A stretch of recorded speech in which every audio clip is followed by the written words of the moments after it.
नमस्कार, श्री स्वामी समर्थ।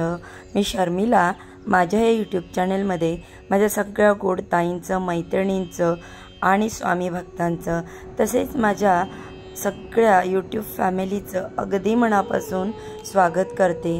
आजचा दिवस तुम्हाला खूप सुखाचा, आनंदाचा, भरभराटीचा आणि स्वामीमय जावो हीच महाराजांच्या चरणी प्रार्थना करते आणि आपल्या आजच्या या नवीन व्हिडिओला सुरुवात करते।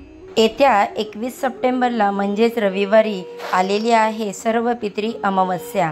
या सर्व पितरी अमावस्येला मोक्ष अमावस्या असे देखील म्हणतात, कारण पितरांना या दिवशी मोक्ष मिळत असतो।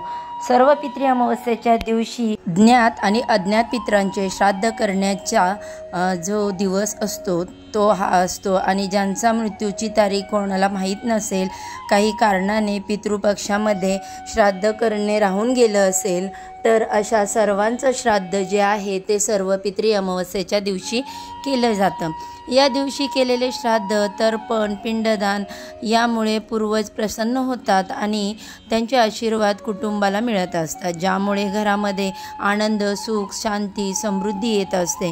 सर्व पितरी अमावस्येच्या दिवशी पितरांना प्रसन्न करून केल्या जाणाऱ्या धार्मिक कार्यामुळे व्यक्तीला जीवनातील सर्व संकटांपासून मुक्ती मिळते। सर्व पितरी अमावस्या हा पितृपक्षातील शेवटचा दिवस असतो। या दिवशी पितरांची विधीपूर्वक पूजा करून त्यांना तृप्त केले जाते, कारण या पितृपक्षामध्ये आपले पूर्वज जे आहेत ते त्यांच्या नातेवाईकांकडे आलेले असतात आणि सर्व पितरी अमावस्येच्या दिवशी ते जेवण करून पुन्हा पितृलोकामध्ये जात असतात। जर आपण पितृपक्षामध्ये किंवा सर्व पितरी अमावस्येच्या दिवशी पितरांसाठी श्राद्ध केले नाही, तर्पण केलं नाही, तर आपले पितृ जे आहेत ते उपाशी पितृलोकामध्ये जात असतात आणि वर्षभर ते उपाशी राहत असतात, ज्यामुळे आपल्याला पितृदोष जो आहे तो भोगावा लागत असतो। त्यामुळे प्रत्येकाने पितृपक्षामध्ये सर्व पितरी अमावस्येच्या दिवशी आपल्या पितरांसाठी श्राद्ध हे आवर्जून करावं। या सर्व पितरी अमावस्येला प्रारंभ जो आहे तो 22 सप्टेंबरला रात्री 12:16 होणार आहे आणि समाप्ती 22 सप्टेंबरलाच रात्री 1:23 होणार आहे। तर बघा, उदय तिथीनुसार सर्व पितरी अमावस्या ही 21 सप्टेंबरला म्हणजेच रविवारी साजरी केली जाणार आहे। धार्मिक दृष्टीने सर्व पितरी अमावस्या ही अत्यंत महत्त्वाची तिथी असल्यामुळे या दिवशी श्राद्ध, पिंडदान करण्यासोबतच काही प्रभावी उपायसुद्धा केले जातात। आज या व्हिडिओमध्ये मी तुम्हाला एक अतिशय प्रभावी असा उपाय सांगणार आहे। आपल्याला या सर्व पितरी अमावस्येच्या दिवशी या एका ठिकाणी काळे तीळ अर्पण करायचे आहेत। हे तीळ अर्पण केल्याने सर्व कामामध्ये यश मिळेल, अडलेली कामे जी आहेत ती पूर्ण होतील, 7 पिढ्यांचे प्रखर पितृदोष नष्ट होऊन कुटुंबाची भरभरून अशी प्रगती होईल। तर असे हे काळे तीळ कुठे अर्पण करायचे आहेत, कोणत्या वेळेत हा उपाय करायचा आहे, याबद्दलची संपूर्ण माहिती मी आज या व्हिडिओमध्ये तुमच्यासोबत शेअर करणार आहे। त्यामुळे व्हिडिओ स्किप न करता शेवटपर्यंत नक्की पहा। चॅनेलवरती जर पहिल्यांदा नवीन आला असाल तर सबस्क्राईब करा आणि असेच माहितीपूर्ण व्हिडिओ पाहण्यासाठी बेल आयकॉनला प्रेस करा। यामुळे जेव्हा कधी पण मी नवीन व्हिडिओ अपलोड करेन माझ्या चॅनेलवर, त्याचे सर्वात आधी नोटिफिकेशन तुम्हाला मिळेल आणि तुम्ही एक पण व्हिडिओ मिस करणार नाही। आज या व्हिडिओमध्ये मी तुम्हाला जे उपाय सांगणार आहे ते उपाय तुम्हाला सर्व पितरी अमावस्येच्या दिवशी करायचे आहेत। पितृपक्षाच्या या 15 दिवसाच्या काळामध्ये आपले पूर्वज जे असतात ते पितृलोकातून पृथ्वीवरती येत असतात आणि त्यांना तृप्त करण्यासाठी, प्रसन्न करण्यासाठी आपल्याला हा जो उपाय आहे तो करायचा असतो। हा उपाय जर तुम्ही केला तर तुमचे सर्व दुःख दूर होऊन आपले भाग्य जे असते ते बदलते। सर्वप्रथम हा उपाय करण्या अगोदर सर्व पितरी अमावस्येला एक खूप महत्त्वाचं काम करायचं आहे।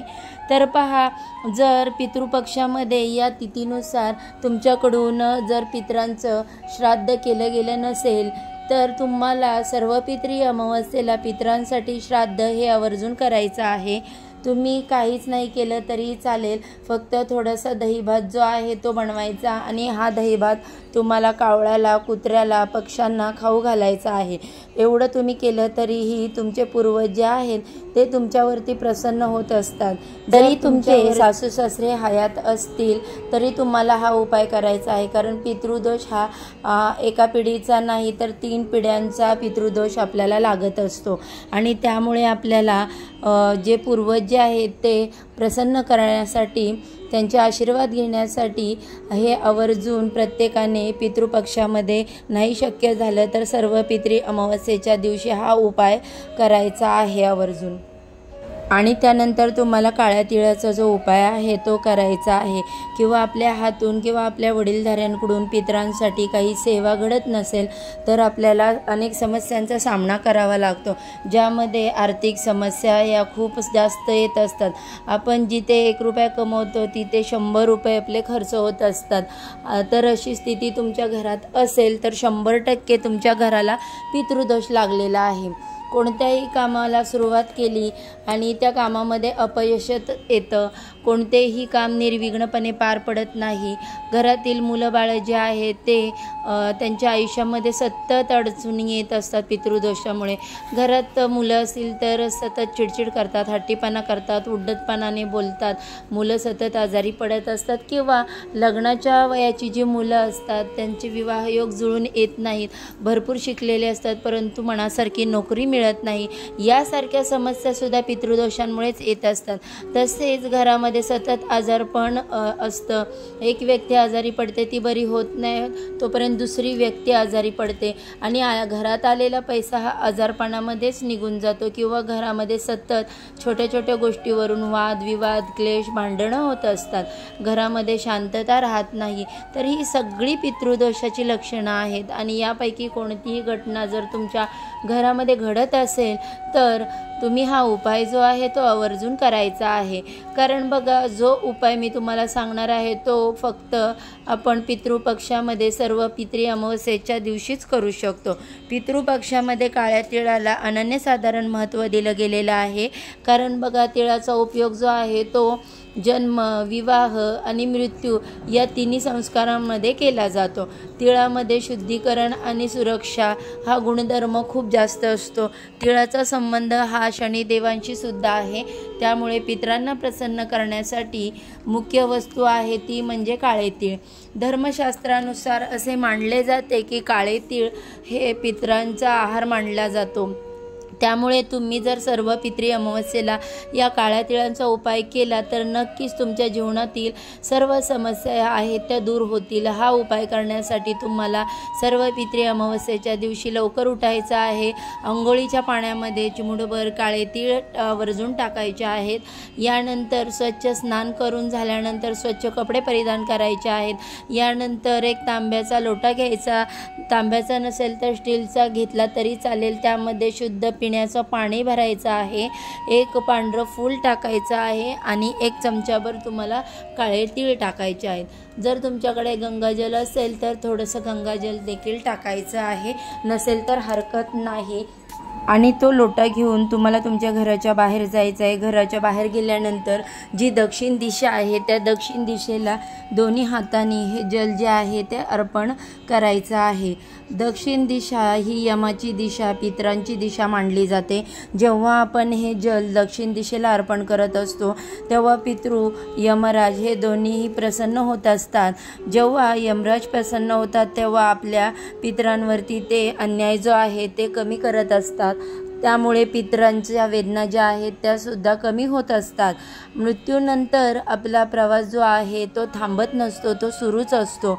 कोणत्या ना कोणत्या योनीमध्ये तो प्रवास सुरू असतो आणि म्हणूनच त्यांचा प्रवास सुखाचा व्हावा यासाठी आपल्याला हे काळे तीळ जे आहेत ते दक्षिण दिशेला अर्पण करायचे आहेत।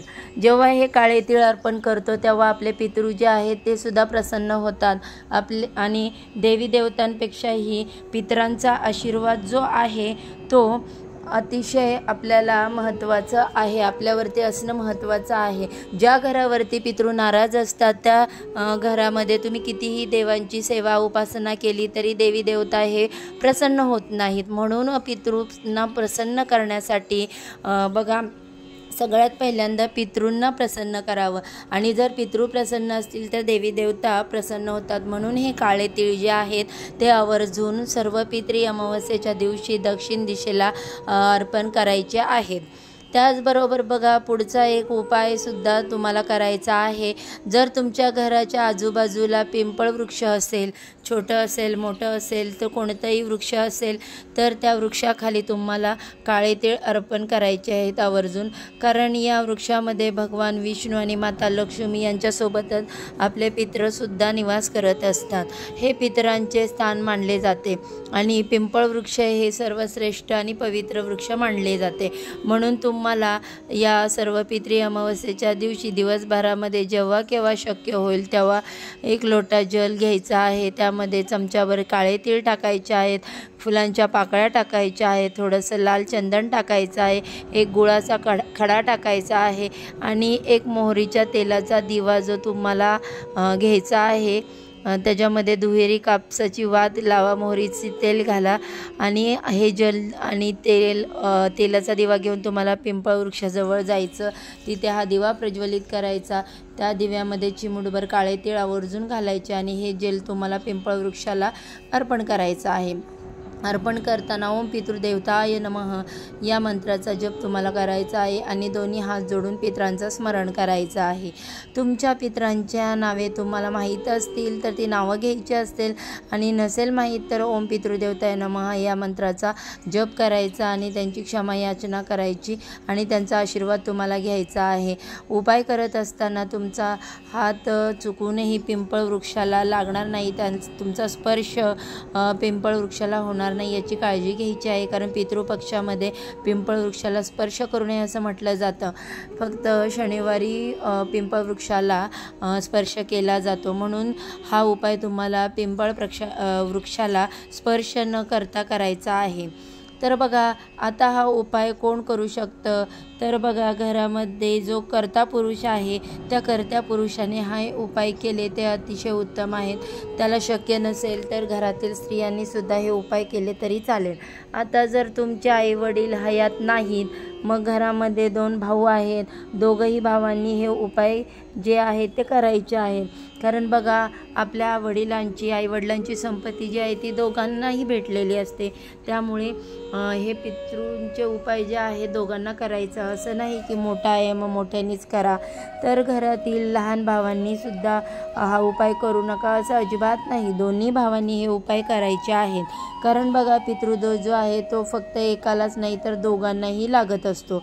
त्याचबरोबर बघा या सर्व पितृ अमावस्येच्या दिवशी संध्याकाळी सुद्धा तुम्हाला काळ्या तिळाचा एक अतिशय प्रभावी असा उपाय करायचा आहे। संध्याकाळी 6 नंतर रात्री 12 वाजेपर्यंत हा उपाय तुम्ही कधीही करू शकता, कारण बघा संपूर्ण दिवस जो आहे त्या रात्री 12-1 वाजेपर्यंत ही अमावस्या तिथी असणार आहे। उपाय करण्यासाठी तुम्हाला चिमूटभर काळे तीळ हातामध्ये घ्यायचे आहेत आणि हे काळे तीळ आपल्या घरातील प्रत्येक व्यक्तीवरून तसेच आपल्या मुख्य प्रवेशद्वारावरून 7 वेळा उतरवून घ्यायचे आहेत आणि हे काळे तीळ जे आहे ते तुम्हाला दक्षिण दिशेला फेकून द्यायचे आहेत। यामुळे आपल्या घराला, आपल्या घरातील व्यक्तींना जर काही नजरदोष लागलेला असेल तर किंवा नजरबाधा झालेली असेल, त्यांच्या आयुष्यामध्ये काही अडचणी येत असतील तर ते यासारख्या सर्व समस्या आहेत त्या दूर होतील। सर्व पितृ अमावस्येच्या दिवशी काळ्या तिळाचे जे काही उपाय करतो आपण तर ते खूप प्रभावी ठरत असतात, त्या उपायांचं आपल्याला शीघ्रफळ प्राप्त होत असतं। त्याचबरोबर तुमच्या घराच्या जवळ वाहती नदी असेल, गंगा असेल, पवित्र तीर्थक्षेत्र असेल तर तिथे तुम्हाला 1 मुठभर काळे तीळ जे आहेत ते वाहत्या पाण्यामध्ये विसर्जित करायचे आहेत। सर्व पितृ अमावस्येच्या दिवशी हे तीळ पितरांना अर्पण करावे, कारण पितरांचा वास हा पाण्याच्या ठिकाणी असतो आणि म्हणूनच आपण जर पाण्याच्या ठिकाणी वाहत्या पाण्यात जर हे तीळ अर्पण केले तर पितर प्रसन्न होतात आणि हे तीळ आपल्या तुम्हाला सांगितल्याप्रमाणे यमराजांना खूप प्रिय आहेत।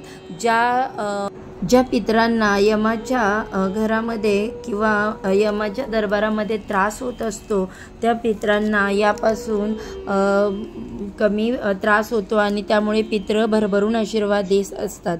पितृदोष जो आहे तो संतप्त पितरांच्या शापामुळे होत असतो। म्हणजे पितृपक्षामध्ये त्यांच्यासाठी श्राद्ध पिंडदान इतर विधी आपण केले नाही तर आपल्याला पितृदोष लागत असतो, ज्यामुळे व्यक्तीचे जीवन विस्कळीत होते आणि त्यांची प्रगती पूर्णपणे थांबत असते। आणि त्यामुळे सर्व पितृ अमावस्येला हे काळे तिळाचे उपाय केल्याने तुमचे सर्व दुःख दूर होते आणि तुमचे नशीब बदलू लागेल। तसेच तुमच्या घराची मुलांची पतीची अगदी भरभरून अशी प्रगती होईल। घरामध्ये ज्या काही आर्थिक समस्या होत्या मुलांच्या समस्या सुरू होत्या तर त्या देखील सर्व समस्या आहेत त्या या उपायाने दूर होतील। जे उपाय मी तुम्हाला सांगितले आहेत तर ते अत्यंत प्रभावी आणि सात्विक असे उपाय आहेत, त्यामुळे प्रत्येकाने हे उपाय आवर्जून करायचे आहेत।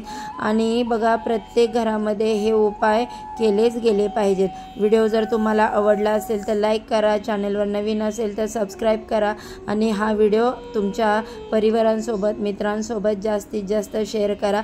झालेली सेवा स्वामी महाराजांच्या चरणी अर्पण करते आणि अशाच नवीन व्हिडिओवर पुन्हा एकदा नव्याने उद्या भेटू। सर्वांना श्री स्वामी समर्थ।